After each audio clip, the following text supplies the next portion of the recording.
The Gulfstream 700, carrying the teenage son of a tech billionaire, vanished from radar at 39,000 feet. No distress signal, no black box data, just silence over the Atlantic. Air traffic control scrambled, but the jet was gone, swallowed by the night. 42 minutes later, it touched down at a remote military base, pristine, as if nothing had happened. Every passenger accounted for, except one. A woman, unlisted, untraced, had slipped away like a ghost.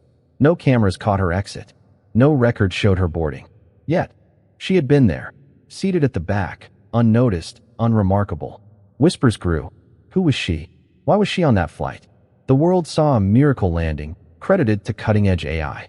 But those on board knew better. Someone had moved in the shadows, dismantling a crisis with surgical precision. Someone no one expected.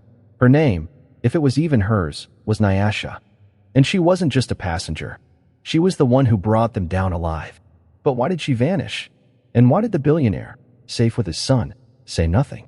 The truth, like her, was hidden, waiting to be uncovered. She sat in the last row, a heavy-set African woman in a nondescript gray jumpsuit, her face half hidden by a cap. Nyasha. The manifest said, listed as auxiliary control tower technician. No surname, no credentials beyond a single, vague entry. The cabin crew barely noticed her. She was a fixture. Like the seats or the hum of the engines. Her silence was her shield, her bulk a dismissal of scrutiny. Passengers on the Gulfstream 700, a private jet ferrying the elite, didn't glance twice at someone like her. But Nyasha's eyes missed nothing. The way the two new ground staff boarded late, their movements too precise. The faint bulge under their jackets. The way they avoided the head steward's gaze. She clocked it all, her mind a steel trap. Nyasha wasn't on this flight by chance. Her presence was a calculated anomaly. A piece on a chessboard no one else could see. The manifest was a lie, her role, a fabrication. She'd slipped through security with credentials that dissolved under scrutiny. Her true identity buried beneath layers of deniability. Was she a contractor? A rogue operative? Her past was a black hole, rumors of a military stint, whispers of a dishonorable discharge. But nothing solid. To the world, she was nobody. To those who mattered, she was a ghost. Her seat choice wasn't random. Row 32, seat F, closest to the rear service hatch. With a clear line of sight to the cabin, she'd memorized the jet's layout before boarding. 42 seats, 6 exits, 3 critical systems within reach. The boy, 13-year-old Ethan Caldwell, son of tech titan Marcus Caldwell, sat near the front, oblivious, headphones on. His 2 bodyguards, ex-Marines, were alert but distracted, their focus on the kid, not the crew. Nyasha's fingers grazed the armrest, feeling for the hidden panel she knew was there. Her calm was unnatural, a predator's stillness. The other passengers, executives, aides, a single journalist, were irrelevant to her. Her target wasn't them. It was the anomaly, the 2 men now moving toward the cockpit, their steps synchronized. She'd seen their type before, trained. Disciplined, but not flawless. Their earpieces were too obvious, their glances too frequent. Nyasha's pulse stayed steady. She didn't need a weapon yet. Her mind was enough. The question wasn't whether they'd act, it was when. Why was she here? The answer lay in fragments only she could piece together. A tip, encrypted, received 3 days prior. Coordinates. A flight path. A name. Ethan. Someone wanted the boy, and not for ransom. Nyasha didn't care about the politics or the money. She cared about the board, the game being played, and her role in flipping it. The men thought they were hunters. They didn't know they were prey. As the jet leveled off at cruising altitude, Nyasha shifted slightly, her cap casting a shadow over her eyes. The cabin lights dimmed. The first man reached for his jacket. She counted seconds, her plan already forming. No one suspected her. No one ever did. That was her edge. The Gulfstream 700 sliced through the night, carrying Ethan Caldwell from a Swiss boarding school to his father's Manhattan penthouse. Marcus Caldwell, the third richest man alive, had enemies, cartels, rival CEOs, even governments who'd kill to hurt him. Ethan, a lanky kid with his father's sharp eyes, was the perfect target. The flight was private. Its manifest vetted, its route classified. Yet, 2 imposters had breached it. They'd posed as ground crew, their IDs flawless, their faces forgettable. Now, they were on board, moving with purpose. The takeover was swift. 10 minutes after takeoff, the taller imposter, Victor, drew a compact stun device and neutralized the lead bodyguard with a crackling jolt. The second, Luca, jammed a signal blocker into the cabin's comms panel, cutting all external links. The cockpit door slammed shut. The co-pilot's muffled shout died fast. Victor barked orders. His accent clipped, Eastern European, maybe Baltic. The passengers froze, hands up, faces pale. Ethan, yanked from his seat, stood rigid, his bravado crumbling. Luca trained a weapon on the boy. A modified taser, its hum filling the cabin. The plan was clear: redirect the jet. Victor forced the pilot to alter course, veering toward an unlisted airstrip in Eastern Europe. The stakes weren't just ransom. Intelligence suggested a deeper motive. Ethan is leverage in a corporate espionage war. His father's quantum computing patents the real prize. The hijackers had tech. A frequency jammer that blinded radar, a hack disabling the jet's transponder. Air traffic control was dark. No one knew the jet was off course. The bodyguards, slumped and zip-tied, were useless. The pilot, sweating, followed orders. The passengers, a mix of suits and staff, whispered prayers or stared blankly. Victor's voice cut through. 1 hour. Caldwell pays. Or this jet becomes a missile. He gestured at Ethan, starting with him. The threat was real. They'd crash into a populated area, a terrorist spectacle to force compliance. The clock ticked. Nyasha, still in her seat, processed it all. The hijackers' tech was advanced, but not perfect. Their jammer had a pulse, a rhythm she could exploit. Their focus was forward, cockpit, boy, pilot, not the rear. She noted their positions. Victor near the galley, Luca by the cockpit door. For weapons between them, too lethal. The passengers were liabilities, but Ethan was the key. If she moved too soon, she'd tip her hand. Too late, and the jet would be over hostile territory. Her cover, control tower tech, was thin but held. No one questioned her presence. No one cared.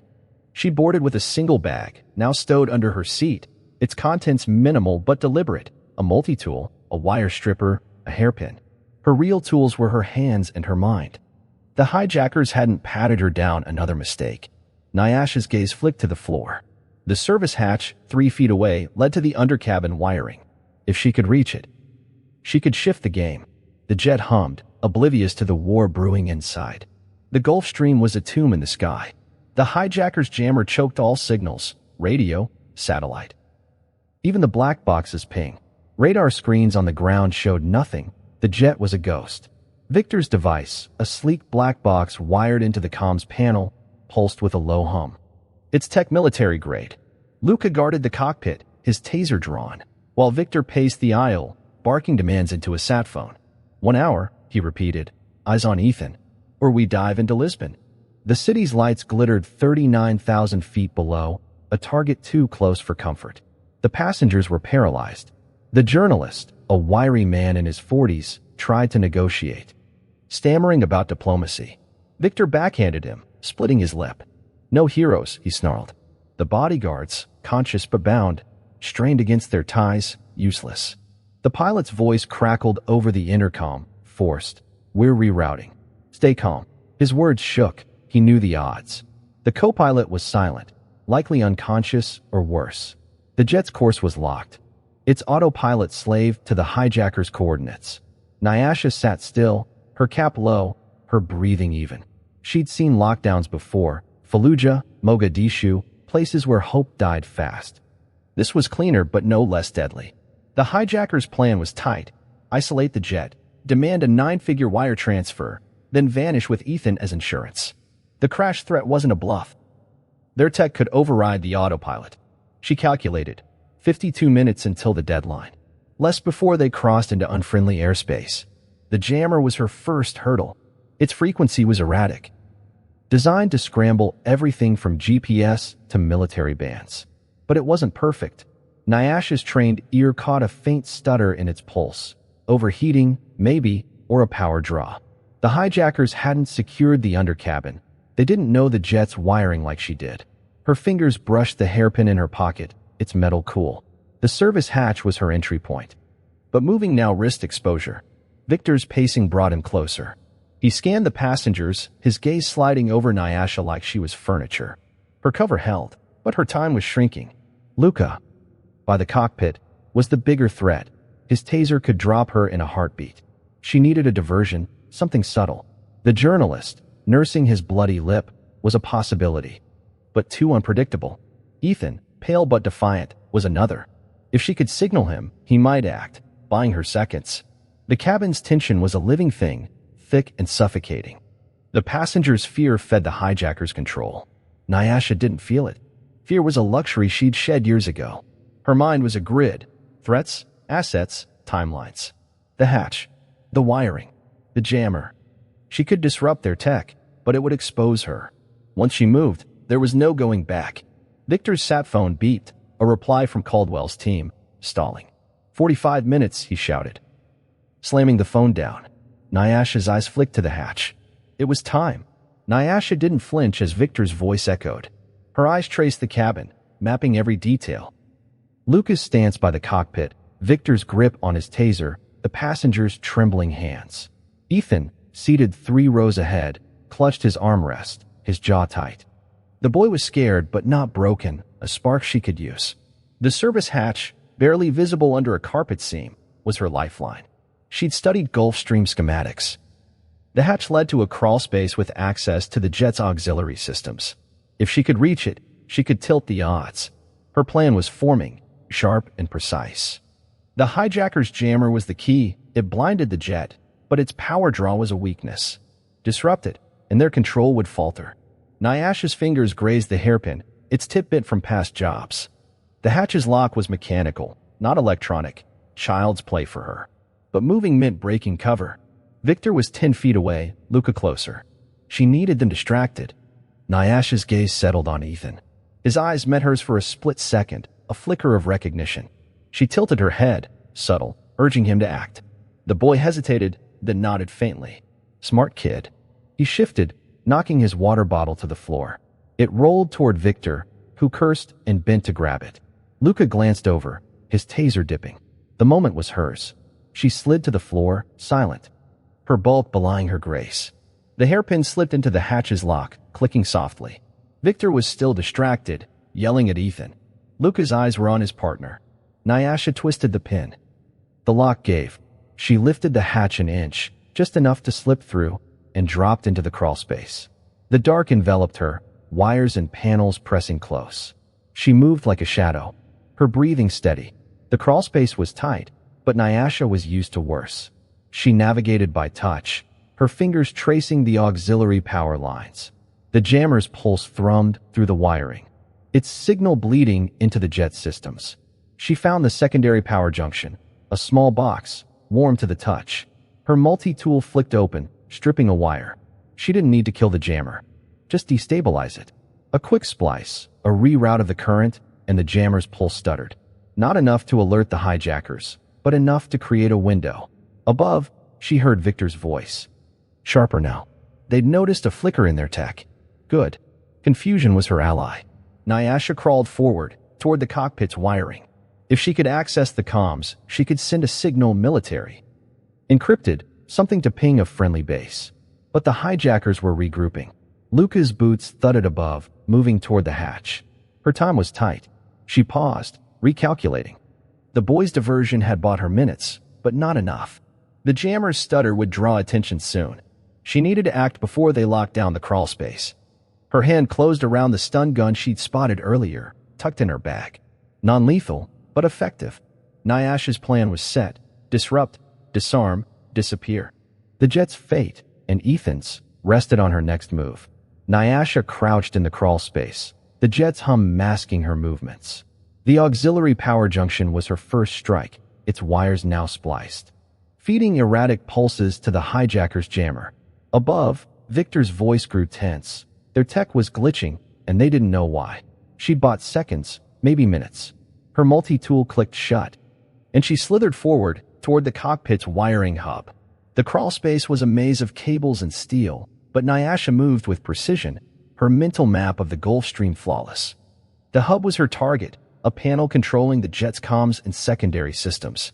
If she could bypass the jammer's lockout, she could send a distress signal, Omega class, military only.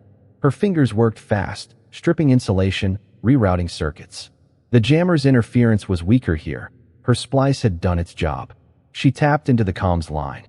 Her wire stripper bridging a connection. A faint beep, success. The signal was live, broadcasting to any NATO base in range.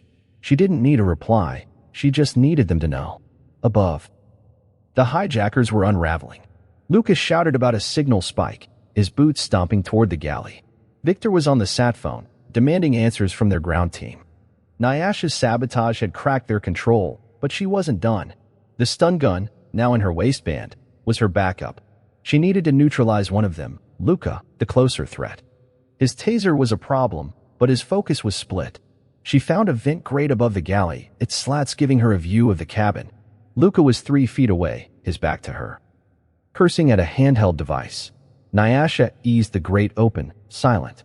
Her training kicked in, years of covert ops, missions no one acknowledged. She dropped soundlessly behind him, her bulk a weapon of misdirection. Before Luca could turn, she struck, a precise grip on his neck, a twist, and he crumpled, unconscious. Silent neck dislocate. They'd called it in her unit. Clean. Lethal if she wanted. She stripped his taser, a high-voltage model, and tucked it into her jumpsuit. The passengers gasped, but Nyasha's glare silenced them. Victor was still forward, oblivious, yelling at the pilot. She dragged Luca's body behind a curtain, zip-tying his wrists with a cable from her bag. One down. The boy, Ethan, watched her, wide-eyed but quiet. Good. He was learning. Nyasha's next move was the cockpit. The door was reinforced, but she'd seen its weak point, a maintenance panel, accessible from below. She slid back into the crawl space, moving faster now. The panel was tight, its bolts rusted, but her multi-tool pried it loose. She emerged behind the co-pilot's seat, the pilot too panicked to notice. A quick jab with the taser, and the cockpit was hers, for now. Victor's voice was closer, his steps heavy. He'd noticed Luca's absence. Nyasha reset the comms, locking the Omega signal on repeat. The jet was still off course, but help was coming. She slipped back into the shadows, her mind racing. The game wasn't over. Victor was the final piece, and he wouldn't go quietly. The cabin was a pressure cooker. Every sound amplified Victor's boots, the passengers' shallow breaths, the jet's low hum. Nyasha crouched behind the galley curtain, Luca's taser in her grip. One hijacker down, one to go.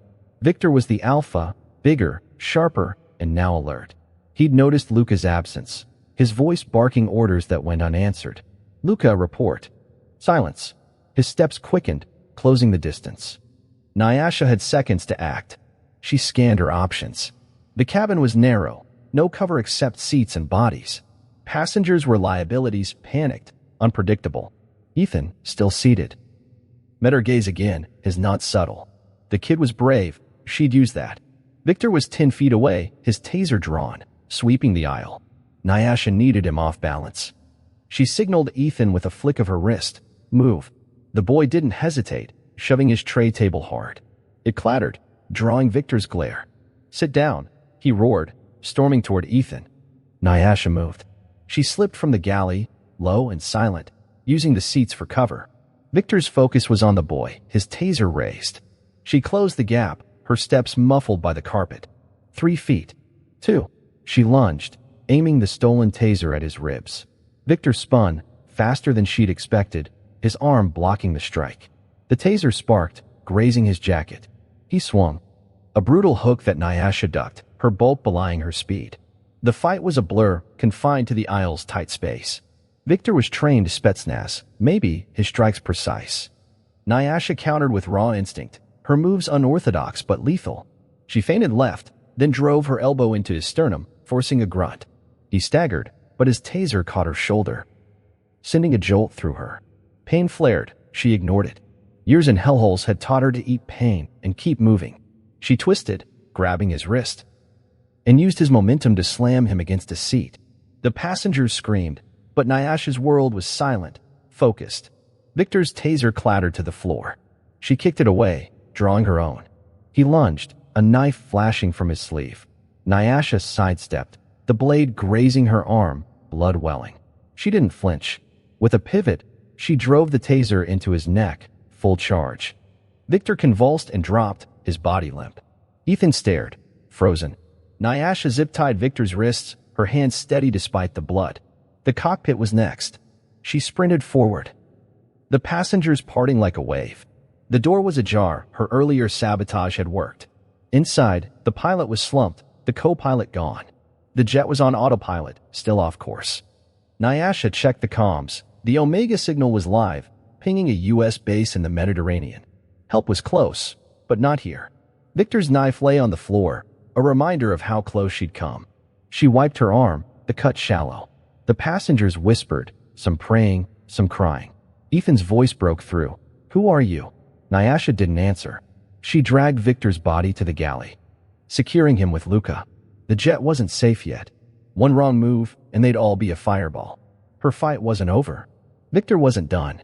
Nyasha had underestimated his resilience. As she secured the cockpit, a crash echoed from the galley. Victor, somehow conscious, had broken his zip ties, his knife back in hand. He'd freed Luca, too, though Luca was groggy, barely standing. Victor's eyes burned with rage, locked on Nyasha through the cockpit door. "You?" he spat, blood trickling from his lip. He grabbed Ethan, yanking the boy in front of him, knife to his throat. One move, and he's dead. The cabin froze. Passengers whimpered, pressed against their seats. Nyasha stood in the cockpit doorway. Her taser raised but useless. Victor's blade was too close to Ethan's jugular. The jet's autopilot beeped, its course still locked toward hostile territory. 30 minutes until the hijacker's deadline. The Omega signal was live, but no rescue was here yet. Nyasha's mind raced, calculating angles, risks, outcomes.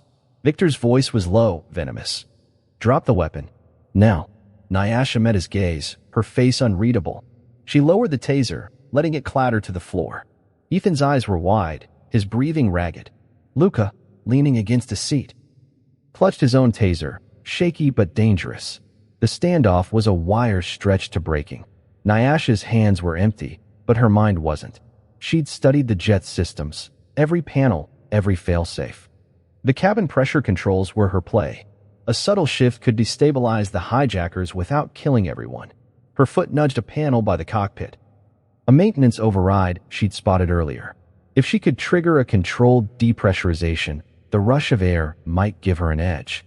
"Step back," Victor growled, pressing the knife harder. A thin line of blood appeared on Ethan's neck. Nyasha didn't blink. She raised her hands, slow, deliberate, while her boot pressed the panel's release. A hiss sounded soft, then sharp as the cabin pressure dropped. Oxygen masks fell, passengers screamed, and a gust of wind roared through the cabin, pulling at everyone. Victor staggered, his grip on Ethan loosening. Nyasha moved, faster than her size suggested. She closed the gap, slamming her forearm into Victor's wrist. The knife flew, embedding in a seat.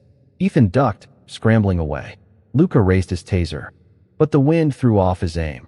The shot went wild, sparking against a bulkhead. Nyasha tackled Victor, her weight pinning him.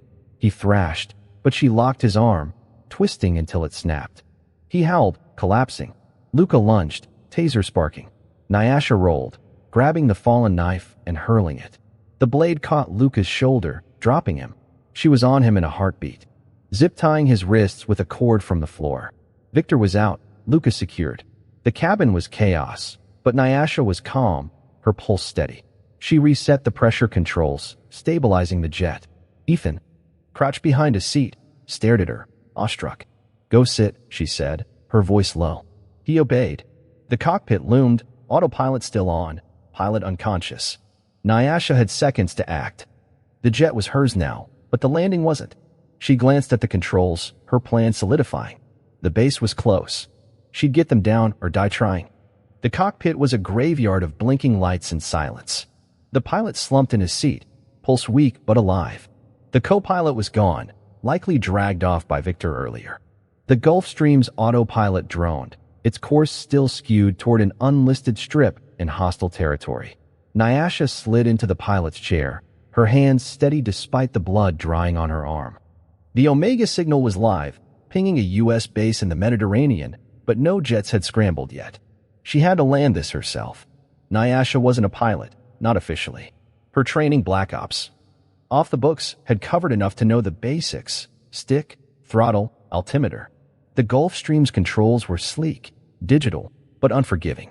She disengaged the autopilot, the jet lurching as it went manual. Her eyes flicked to the instruments, 25,000 feet, dropping fast. Fuel was low. The hijacker's detour had burned too much. The base, a NATO outpost near Crete, was her only shot. She keyed the comms, broadcasting on the Omega frequency. "This is Gulfstream 700, civilian, requesting emergency landing. Hostiles neutralized. Medical needed." Static answered. Then a crisp voice. "Gulfstream, this is Crete. Runway 27 cleared.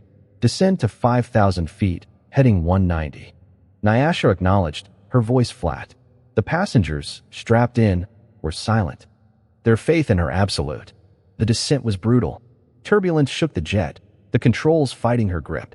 Nyasha's mind was a machine, filtering noise, focusing on the horizon. She adjusted the flaps, trimmed the speed, and prayed the fuel held. The altimeter ticked down. 15,000, 10,000, 5,000. Crete's runway lights appeared, a faint glow against the black. Her hands ached, but she didn't waver. The jet was hers, and she'd bring it down. At 1,000 feet, the stall warning screamed. She eased the throttle, coaxing the jet level. The runway was close. But the crosswind was a beast, shoving the Gulfstream sideways. Nyasha compensated, her movements precise. The wheels kissed the tarmac, bounced once, then settled. She slammed the brakes. The jet screeching to a halt just shy of the runway's end. Silence fell, broken only by the passengers' shaky breaths. Nyasha unbuckled, her job done. She wiped the controls, erasing her prints, a habit from years in the dark. The base's response team was already moving, medics and MPs swarming the jet. She slipped to the rear, grabbing her bag. The service hatch was still open. She'd used it before. As soldiers boarded, she dropped through, landing in the grass below. The night swallowed her. By the time the passengers were debriefed, Nyasha was gone. The jet's cameras, wiped clean, showed nothing. The manifest listed her as a technician, but her ID was a dead end. The soldiers found Victor and Luca, bound and unconscious. But no trace of the woman who'd stopped them. Ethan, safe, whispered to his father about her, but Marcus Caldwell's face stayed blank. The official report was already forming, a miracle landing. AI-driven, no human hero. Nyasha didn't care. She'd never stayed for the applause. The world woke to headlines. Billionaire's jet lands safely after glitch. AI saves the day. Newsrooms buzzed, crediting the Gulfstream's cutting-edge autopilot. No mention of hijackers. No mention of Nyasha. The passengers, debriefed at the Crete base, were sworn to silence, their stories sanitized.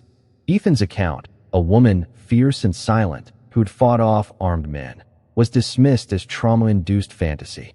The bodyguards, humiliated, stayed quiet. The journalist, sensing a scoop, was bought off with an exclusive on Caldwell's next venture. Nyasha's existence was erased with surgical precision. The jet's CCTV footage, pulled by military intelligence, showed static where she'd been. Her seat, 32F, was listed as empty. The manifest's technician entry vanished, replaced by a generic crew placeholder.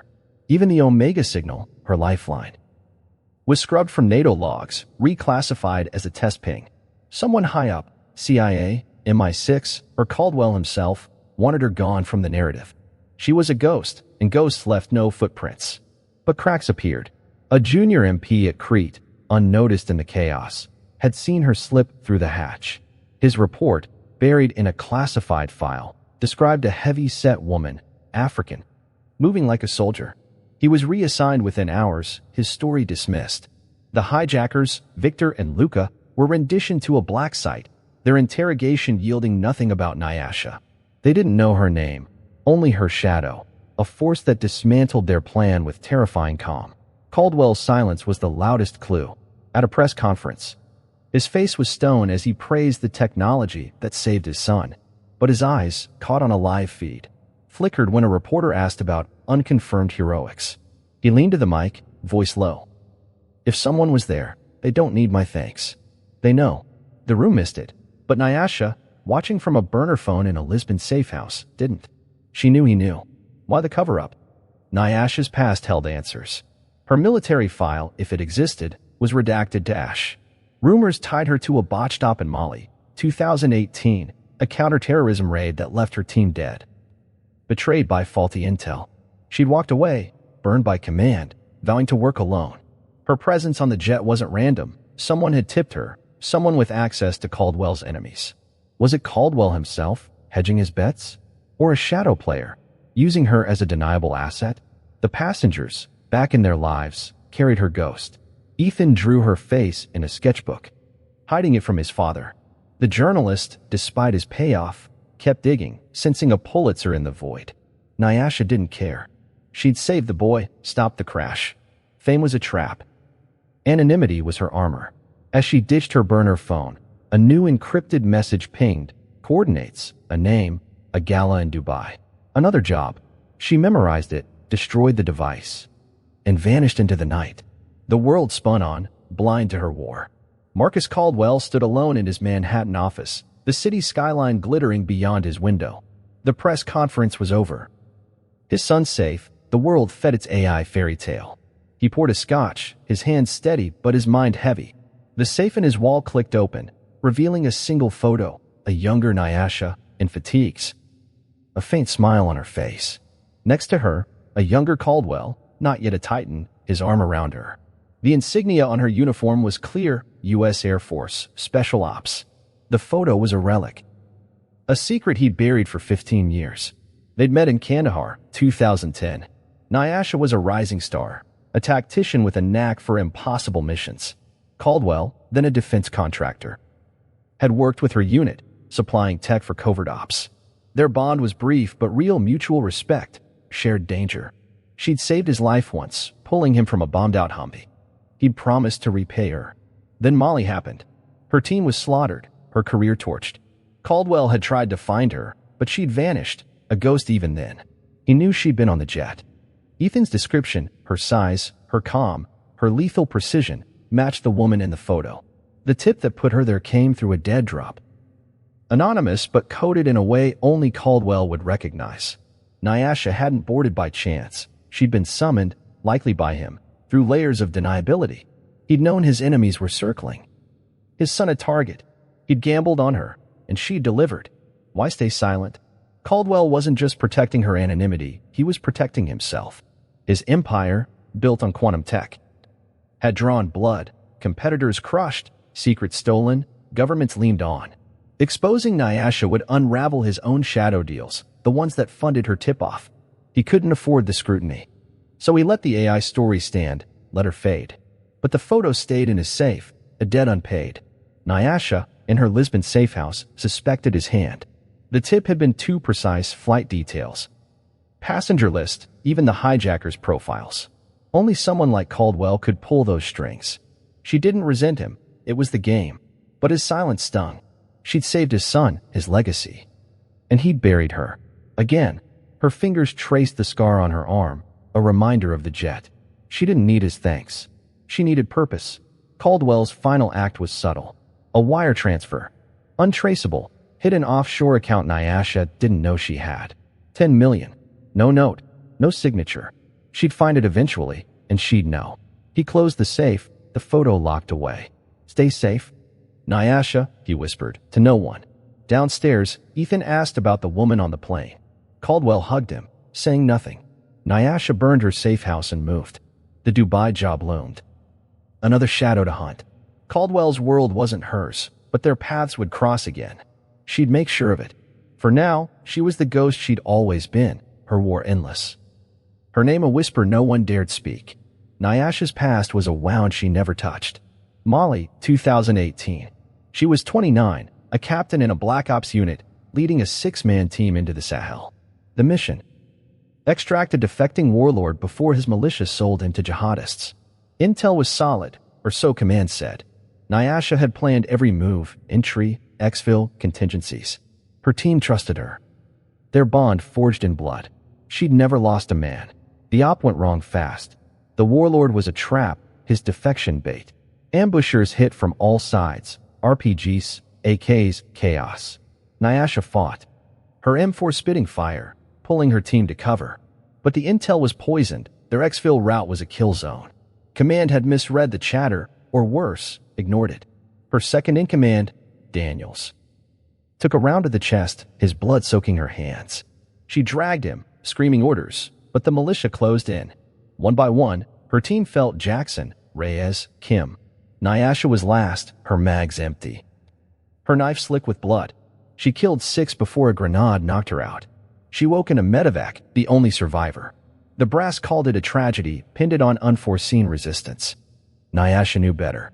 The intel was compromised, sold to the highest bidder. She confronted her CO, demanding answers. He stonewalled, then threatened her career. She saw the game, cover the betrayal. Bury the truth. Her team's deaths were collateral, her loyalty expendable. She walked away, her uniform in ashes. Nyasha went dark. No pension, no medals, just scars. She learned to move unseen. Taking jobs no one else could, extractions, sabotage, ghost hunting ghosts. She didn't trust systems anymore, only her instincts. The Gulfstream job was one of dozens, each a step in her private war. Not for country, not for glory, but for those caught in the crossfire, like Ethan, a kid who didn't deserve to die. Her rules were simple. No ties, no names, no regrets. She'd broken the first in Kandahar, trusting Caldwell, a mistake she didn't repeat. Molly taught her the cost of trust. On the jet, she'd fought alone, her team's ghosts in her shadow. Daniel's last words, "Get out, Cap," echoed when she faced Victor. She'd gotten out, but not whole. Now, in Lisbon, she sat on a bare mattress, cleaning her multi-tool. The Dubai job pinged on her burner. A gala, a target, a ticking clock. She didn't care who'd hired her. The why was enough. Someone needed saving, or someone needed stopping. That was her line. Molly had broken her, but it had also made her, unseen, unstoppable, a blade in the dark. She stood, her bag packed. The safe house was ash by dawn. Nyasha didn't look back. Her team was gone. But their mission wasn't. She fought for them, for Ethan, for the next name on her list. The world didn't know her, and that was the point. Heroes didn't need names. They needed purpose.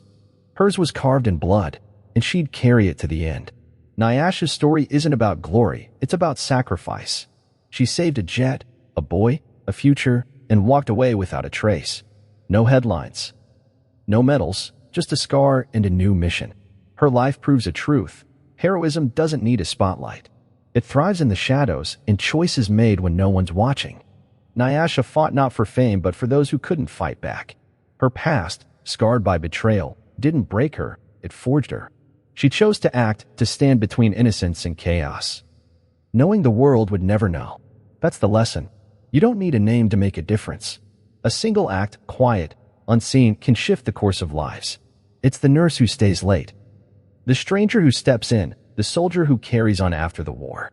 Nyasha's war was hers alone, but her courage is universal. She teaches us that purpose outweighs praise. That doing what's right matters more than who sees it. In a world obsessed with visibility, she reminds us, the truest heroes are the ones we'll never name. So what's your move? You don't need a jet or a knife. Look around. Someone needs you. A kid, a friend, a cause. Act without waiting for applause. Be the ghost who changes the game. Nyasha did, and she's still out there. Fighting battles we'll never read about. Her story isn't over, and neither is yours. Want more? Follow the nameless operative, truths buried in shadow. Next up, the assassination at the charity gala and the waitress who wandered off. Who's the target? Who's the killer? One woman knows, and she's already in the room. Stay tuned.